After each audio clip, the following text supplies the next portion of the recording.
सेनानवतु सेनो भुनक्तु सवीर्यं करवावहे तेजस्विनावधीतमस्तु मा विद्विषावहे। ओम शांति शांति शांति। आज के इस कॉन्फ्रेंस के चेयरमैन श्री कृष्ण कुमार जी, आदरणीय चांडक जी, जिनके कारण मैं यहाँ पर आया, और आज के हमारे दूसरे आदरणीय वक्ता श्री संदीप सिंह जी, नागेश जी को अभी सुन रहे थे, सभी प्रतिष्ठित महानुभाव भाइयों बहनों, मैं जानबूझ करके हिंदी में बोल रहा हूँ कि हिंदी मेरी मातृभाषा और राष्ट्रभाषा है।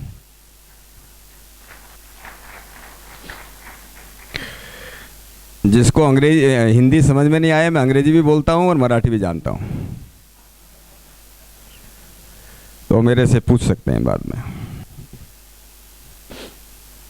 समय लगभग 25 मिनट है। मेरा जो आज का जो विषय है, अंग्रेजी में उसको कहते हैं कि education the foundation of A just and peaceful society. शिक्षा किस प्रकार से एक न्यायपूर्ण और शांति वाली जो सोसाइटी का, समाज का, किस प्रकार से उसकी नींव हो सकती है। मुझे बड़ा अच्छा लगा, ऊपर आप लोगों ने लिखा हुआ है, नास्ति विद्या समम चक्षु, विद्या के बराबर, ज्ञान के बराबर, एजुकेशन के समान दूसरी कोई चक्षु नहीं हो सकती। और जब तक चक्षु नहीं तब तक आदमी विजनरी नहीं हो सकता।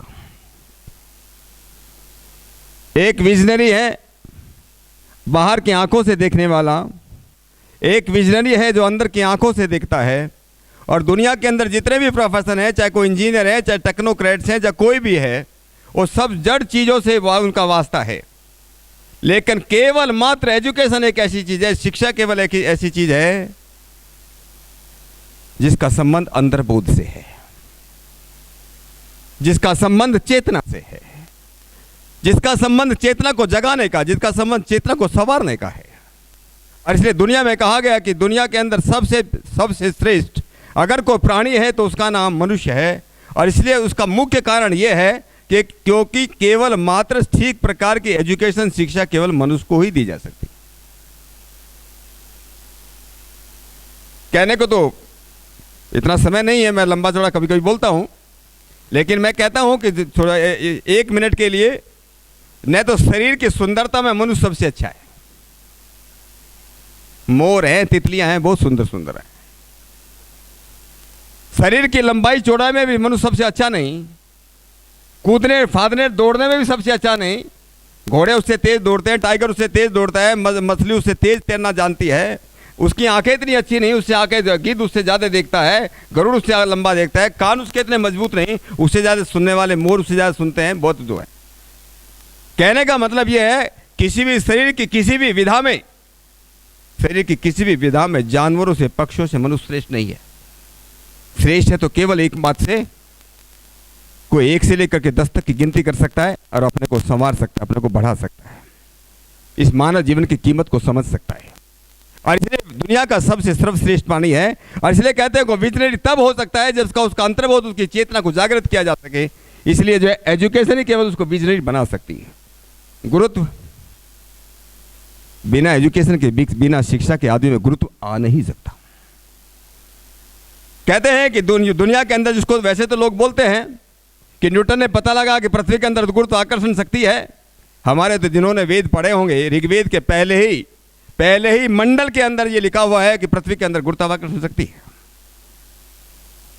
अगर गुरुत्वाकर्षण जो सबको अपनी तरफ खींचती है, वो गुरुत्वाकर्षण शक्ति अगर कोई आदमी अपनी तरफ खींच सकता है, उसका सबसे बड़ा मुख्य बिंदु यही हो सकता है, जिसके पास एजुकेशन है, जिसके पास शिक्षा है, वो दुनिया को अपनी तरफ खींच सकता है।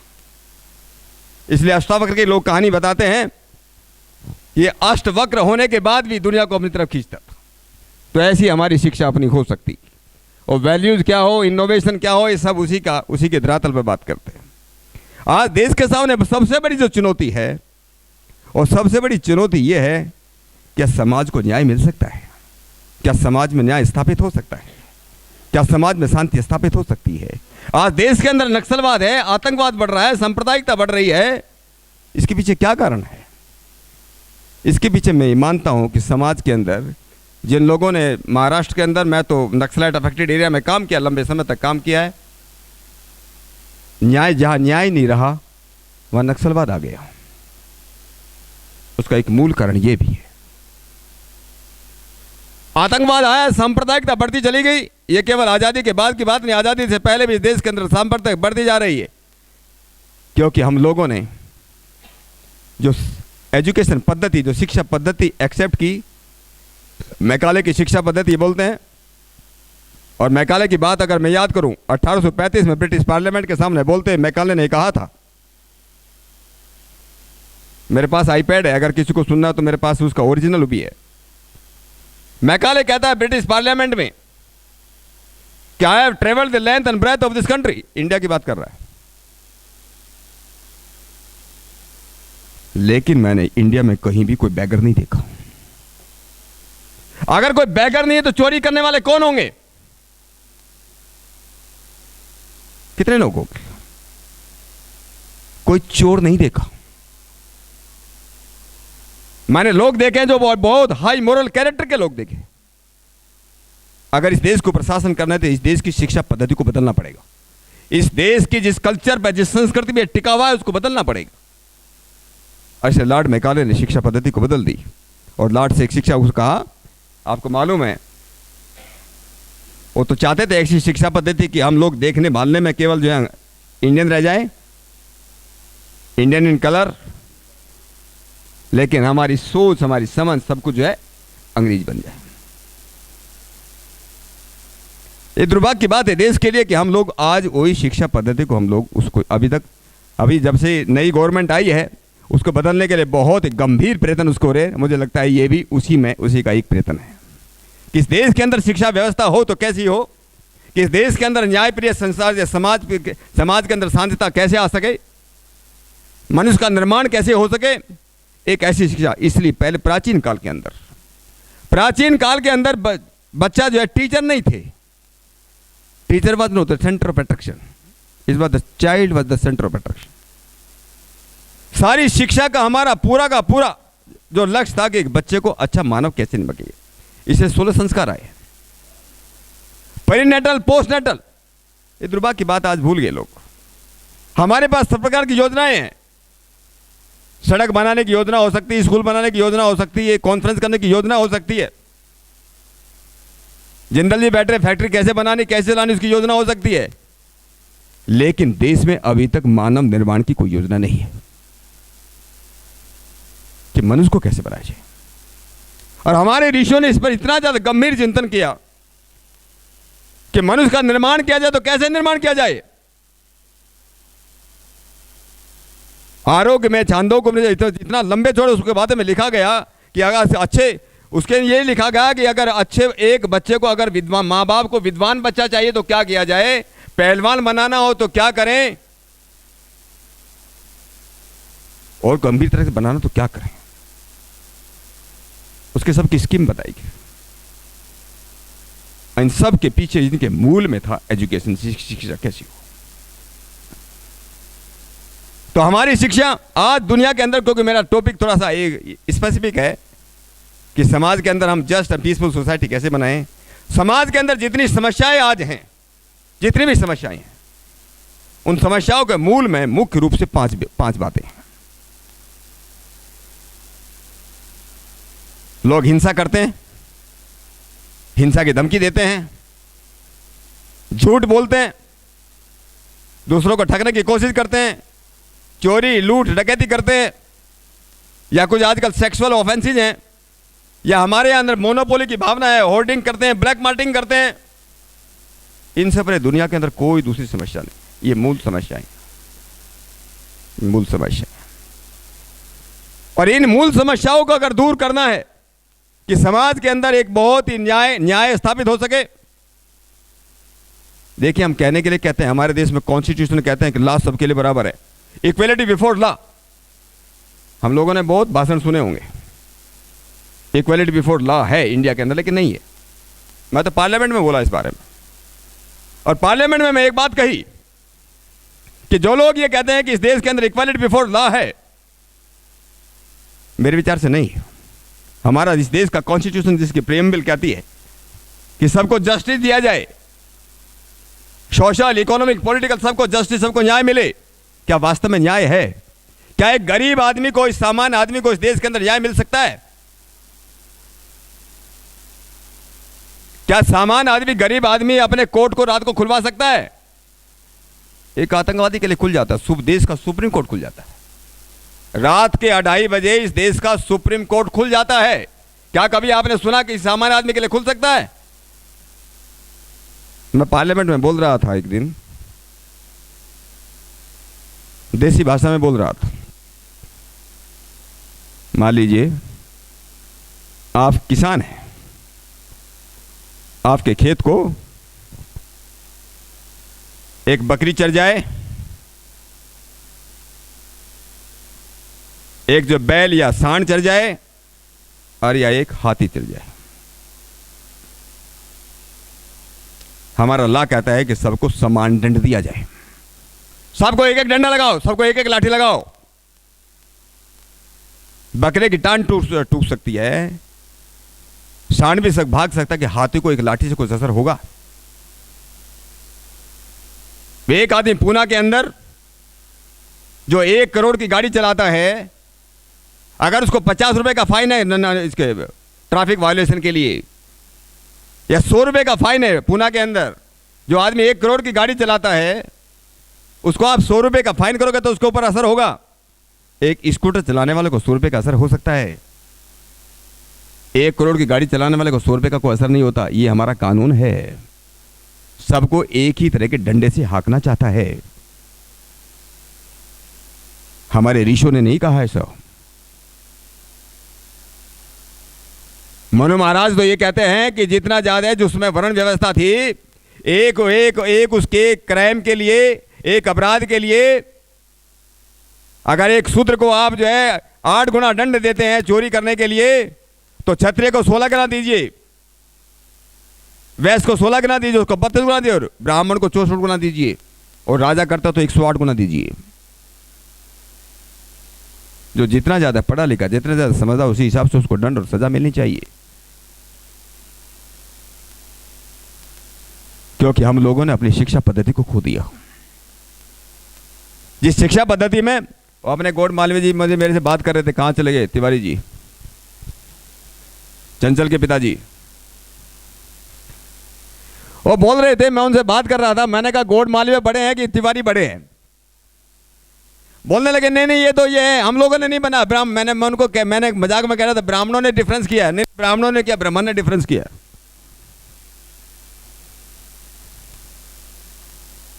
हमारी संस्कृति ये कहती है, हमारी शिक्षा पद्धति, ऋषियों की संस्कृति ने ये कहा, समान आत्मिका जाति, समान आत्मिका प्रसव आत्मिका जाति।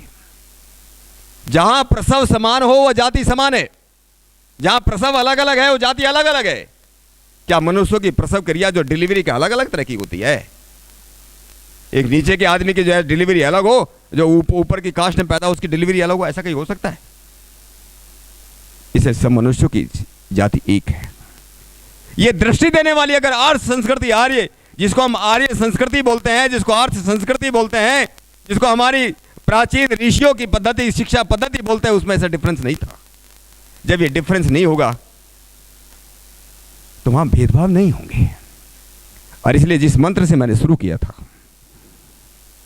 हम सहना नवतु सहनो भुनकतु, गुरु के पास जाते थे, आपस में रोज प्रार्थना करते थे, लेकिन उसको हृदंगम नहीं कर पाए हम लोग, क्योंकि हमारे बच्चों को पढ़ाया नहीं जाता है। हम सहना नवतु सहनो भुनकतु, हम सब मिल करके, हे परमात्मा, हे प्रभु, आपकी कृपा से, आपकी कृपा से, आपकी रक्षा से, आपके सहाय से हम सब एक दूसरे की रक्षा करना सीखे, रक्षा करना सीखे, हानि करना नहीं, एक दूसरे की रक्षा करना सीखे। सहनो भुनकतु, हमारे पास जो भी सामग्री है, चाहे हमारे पास राज्य है, चाहे हम प्रधानमंत्री राष्ट्रपति हैं, चाहे हम फैक्ट्री के मालिक हैं, हम सब मिल करके जो भी हमारे पास है सब मिल करके भोगे। सैनोबुस्से वीरियम करावे, एक दूसरे को एक मेहनत से एक दूसरे को आगे बढ़ाएं। जो भी जिस फील्ड में उसको आगे बढ़ाने की कोशिश करें, एक दूसरे की टांग न खींचें।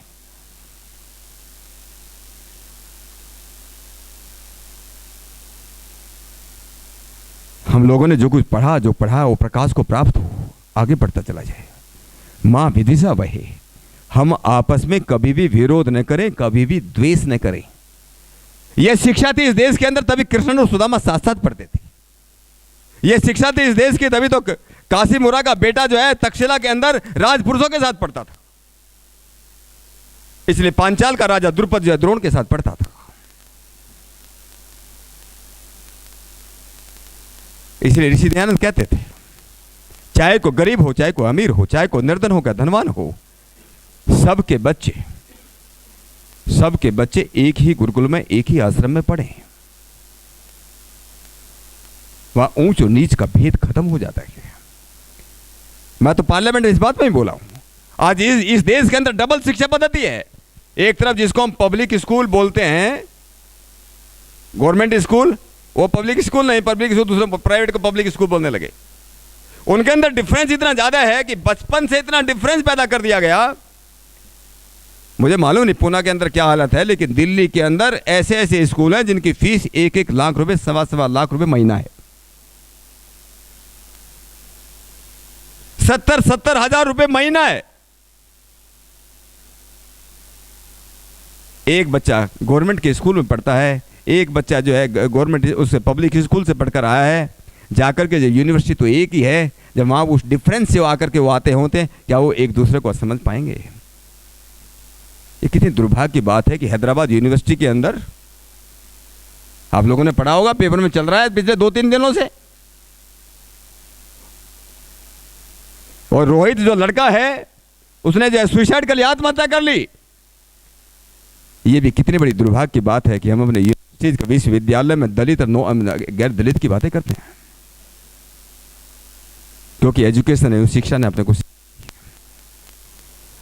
अभी आगे मुझे लगता है मेरा समय खत्म हो रहा है। मैं तो अभी शुरुआत ही की थी वैसे, पर क्योंकि इस टॉपिक ऐसा है कि मैं बोलता चला जाऊं कैसे इसको। मेरा कहने का मतलब यह है, शिक्षा ऐसी हो, न्यायप्रिय और शांतिदा शिक्षा वही हो सकती है, जैसे मैंने पहल की थी, जो 3 बार जो ओम शांति शांति का पाठ पढ़ाती हो। ओम शांति शांति का मतलब क्या है? मैं 2 मिनट में खत्म करता हूं। कहते 3 प्रकार के दुख हैं दुनिया के अंदर। सारी दुनिया ही 3 तरह की है। हमारे सांख्य शास्त्र के लिखने वाले महर्षि कपिल ने लिखा, अध्यात्म अधिभूतम अधिदेवम च। ये दुनिया जो है 3 प्रकार की है, अध्यात्म अधिभूतम अधिदेवम च। इसलिए 3 प्रकार के ही दुख हैं। जो 3 प्रकार के शिक्षा, असली शिक्षा वो है जो तीनों प्रकार के दुख दूर कर सके। जब तीनों प्रकार के दुख दूर हो जाएंगे तो समाज के अंदर न्याय भी आएगा, समाज के अंदर शांति भी आएगी। ये दुख तीनों कौन से हैं? एक कहते हैं अध्यात्म का दुख है, हमारे शरीर के दुख, हमारे मनों के गुण, हमारे बुद्धि के रोग, इन सबको दूर कर सके। मैं कई बार बोलता हूं इस बात को, मैं तो डॉक्टरों से भी एड्रेस करता हूं कभी कभी, जो मेडिकल डॉक्टर्स हैं। कई बार उनको लगता है मैं मजाक में बोल रहा हूं, मैं कभी कभी सीरियस बोलता हूं। ये दुर्भाग्य की बात है, इस देश के अंदर एलोपैथी पढ़ने वाले डॉक्टर, एलोपैथी बुरा मत मानना कोई बैठा हुआ तो, इस देश के अंदर एलोपैथी मेडिसिन पढ़ने वाले डॉक्टर हेल्थ का बेसिक नहीं समझते और इसलिए खुद बीमार होते हैं।